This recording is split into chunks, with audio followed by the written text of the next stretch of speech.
studied English for years. You know the grammar rules and you've memorized the vocabulary. But the second you step into a real conversation, your brain just stops. The problem is how we are taught to approach the language. We treat English like history or math, a rigid academic subject to be analyzed and studied. Look at this flowchart showing how traditional language education operates. We pour raw data, like grammar structures and vocabulary lists, into our brains, assuming massive input automatically results in smooth, fluent speech. Instead, the container simply overflows. Here is the reality. English is not a set of facts to be memorized. It is a physical and cognitive skill that has to be trained. You cannot learn to swim by reading a textbook about water. You cannot master the piano by studying sheet music without ever touching the keys. Academic study builds passive knowledge. To achieve true fluency, you have to build a real-time reflex through active physical practice. Native speakers rarely think about grammar rules when they talk. Their brains rely entirely on established pattern recognition, predicting what sounds right based on continuous exposure. This aligns with Stephen Krashen's input hypothesis.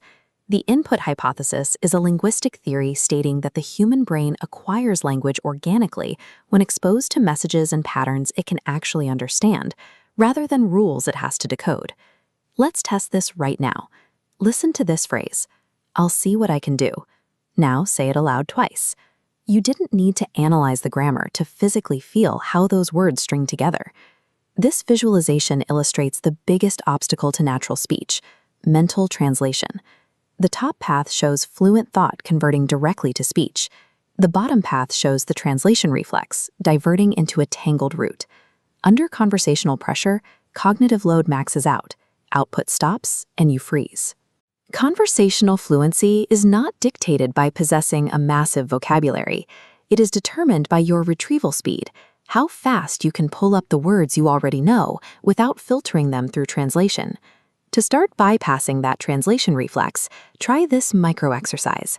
Look around the room right now and name objects as fast as you can, using only simple English words you already know. Desk, lamp, window. If you've ever felt like you sound much better in your head than you do out loud, it's because your brain knows the vocabulary, but your mouth lacks the physical conditioning to execute the sounds. This biomechanical map of the human face shows exactly what speaking requires. It is quite literally an athletic event. You are rapidly coordinating specific muscle groups in your jaw, tongue, and lips, muscles that are often completely unused in your native language. To train those muscles, linguists recommend shadowing. Shadowing is the practice of listening to a native speaker and immediately mimicking their exact pronunciation, rhythm, and intonation, almost like an echo. When you shadow, you bypass the analytical, rule-obsessed part of your brain. You aren't dissecting verb tenses, you are directly building physical muscle memory. Actively training your mouth physically is the only reliable mechanism to transform the passive vocabulary you learned from a textbook into an active and reflexive speaking ability. Physical training is only half the process. You also have to beat the psychological trap of perfectionism. The ultimate goal of language acquisition is not to sound indistinguishable from a native speaker.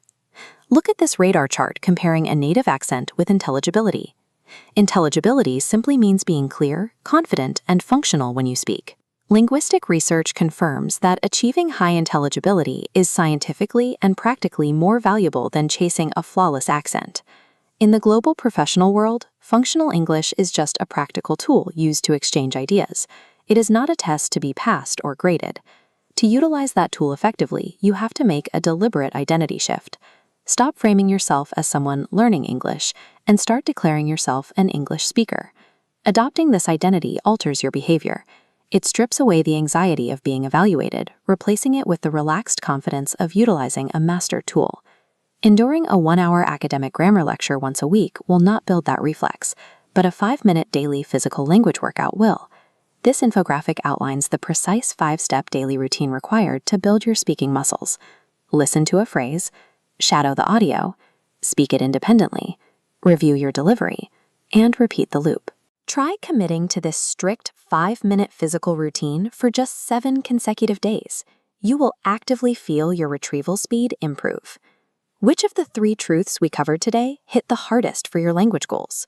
Was it pattern recognition, retrieval speed, or muscle memory? Let us know in the comments below.